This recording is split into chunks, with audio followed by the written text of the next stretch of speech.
Welcome to Luca and Miguel. Enjoy the video. You start by readying the iPad as the hub.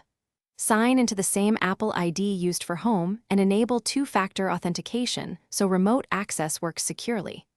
Once done, make sure the iPad runs iOS 16.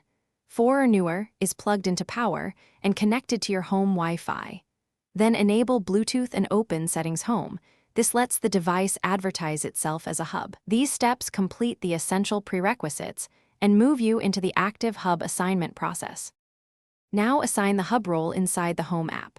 Open Home, tap the house icon, go to Home Settings, then Hubs and Bridges. You will see available devices. Select this iPad and choose Use as Home Hub when prompted. Make sure iCloud Sync for Home is turned on in settings so scenes and automations replicate. Once selected, wait a minute and check for the connected status under Hubs. This middle stage configures device responsibilities and ensures automations can run when other devices are offline. Finish by validating the hub. Use your iPhone on cellular or another network to control accessories remotely. If the iPad shows not connected, first toggle Home and iCloud Sync off and on, then reboot the iPad because many state issues clear with a restart.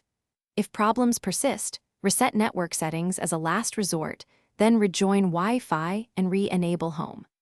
This process restores connectivity while preserving your home data when iCloud Sync is active. And that single troubleshooting tip fixes most failures.